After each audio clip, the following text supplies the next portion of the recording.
Como por ejemplo, si alguien que no conoce el camino de cómo lo que acabo de explicar, porque la mente siempre va a generar pensamientos y por eso es que no se pueden detener los pensamientos, ¿sí? La mente va a generar un montón de información que es energía y el cerebro va a procesar eso en forma de pensamiento. Pero la única forma de parar eso y ordenarlo es que empiece a entrenar la capacidad de estar presente para tomar el dominio de la conducción de la conciencia y elegir dónde se va a posar la energía de la conciencia. Porque cuando la conciencia no tiene conducción inteligente, vivimos en caos. Porque la mente no está ordenada. Y el cerebro lo único que hace es traducir la información que estamos percibiendo. Y estamos percibiendo un montón de información constantemente. Y si no le ponemos un orden inteligente a eso, no podemos verdaderamente cambiar lo que queremos cambiar, activar nuestro cerebro, ¿sí? Que vamos a seguir trabajando esa relación neuronal a largo plazo. Y me gusta una metáfora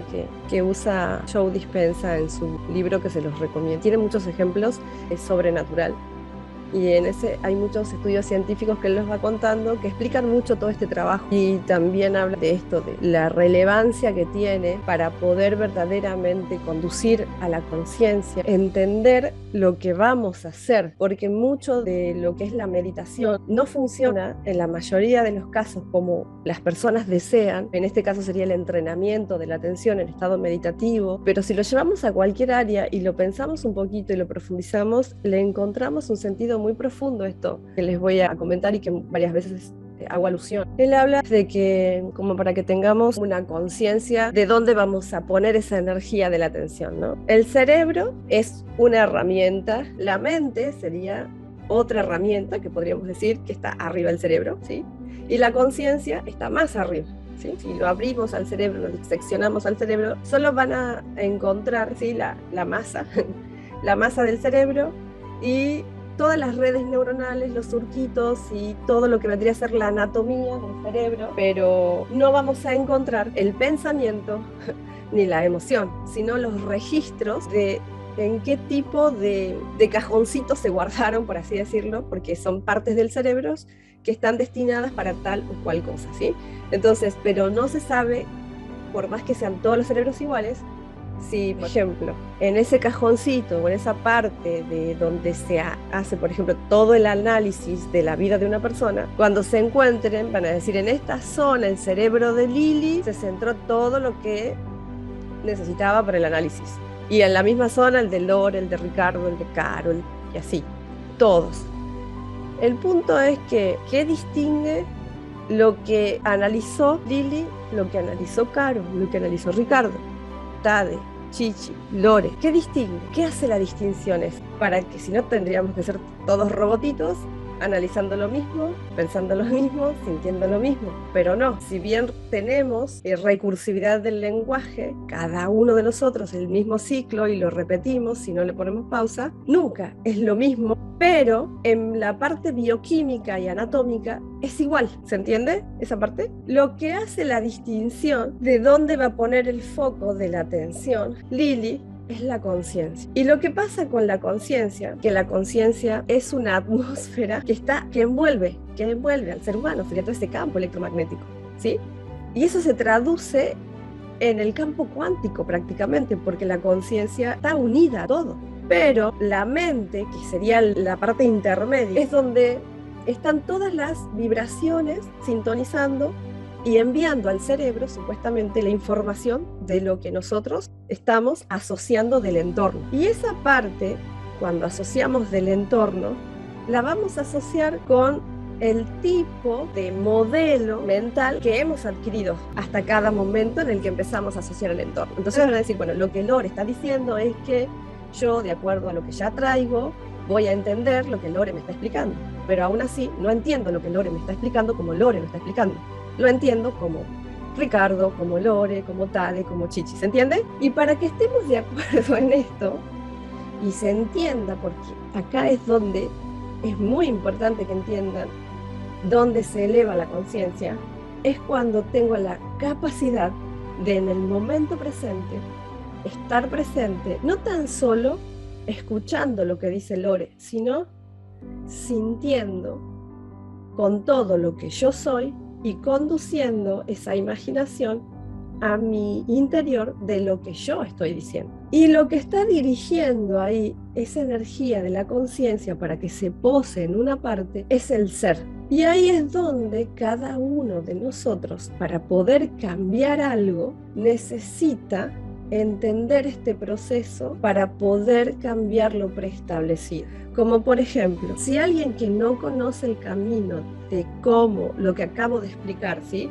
Porque la mente siempre va a generar pensamientos y por eso es que no se pueden detener los pensamientos, ¿sí? La mente va a generar un montón de información que es energía y el cerebro va a procesar eso en forma de pensamiento. Pero la única forma de parar eso y ordenarlo es que empiece a entrenar la capacidad de estar presente para tomar el dominio de la conducción de la conciencia y elegir dónde se va a posar la energía de la conciencia. Porque cuando la conciencia no tiene conducción inteligente, vivimos en caos, porque la mente no está ordenada. Y el cerebro lo único que hace es traducir la información que estamos percibiendo. Y estamos percibiendo un montón de información constantemente. Y si no le ponemos un orden inteligente a eso, no podemos verdaderamente cambiar lo que queremos cambiar.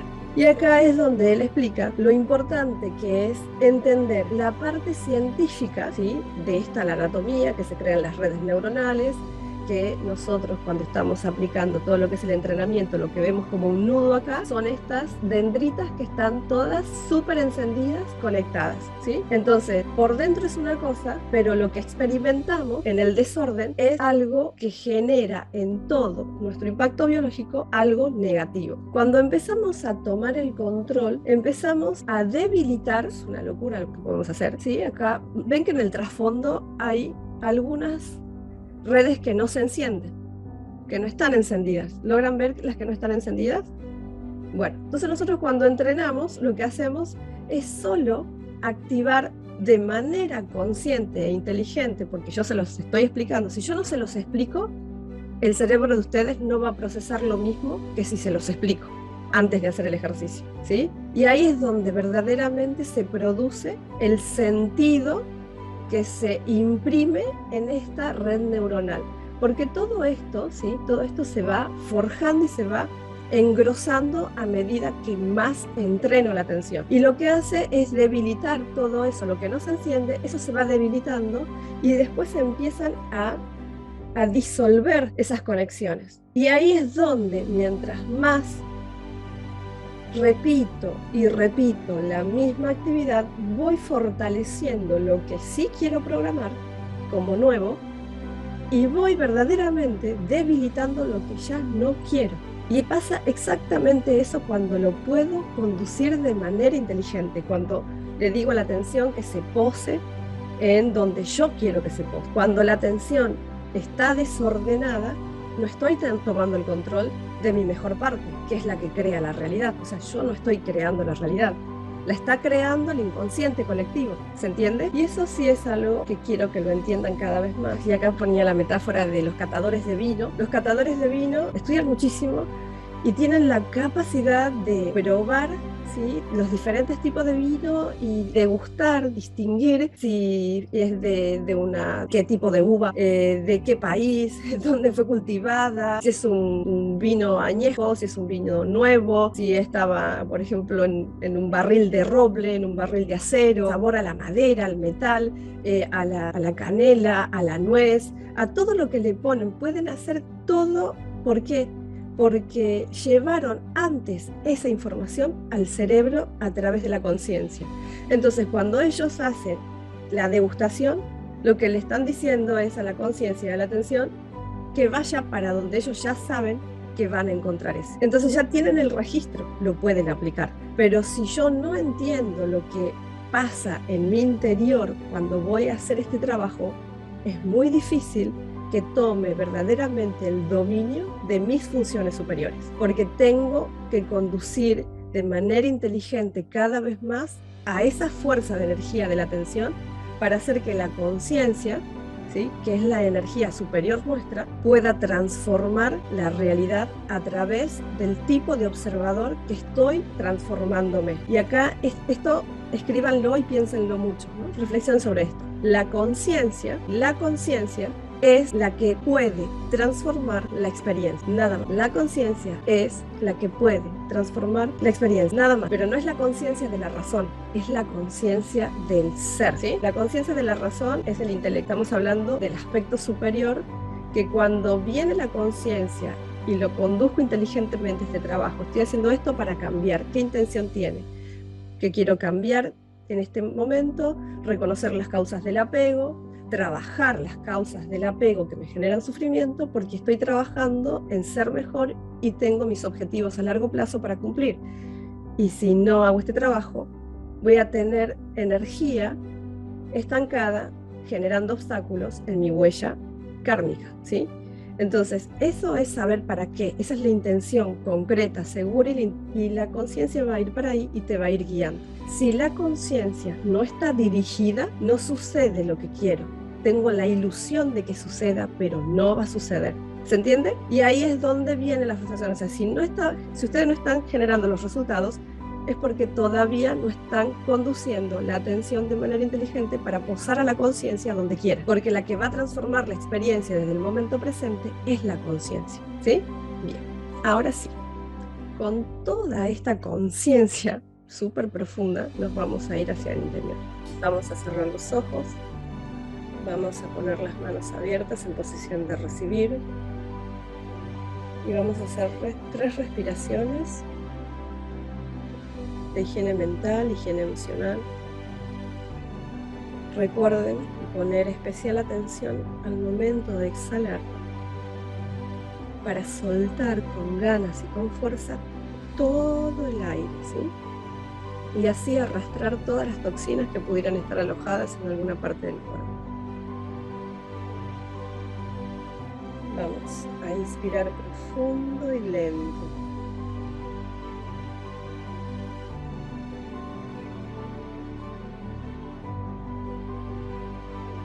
Vamos a sostener, vamos a hacer apnea para sentir ese aire en nuestro interior, sentir esa fuerza vital que nos está retroalimentando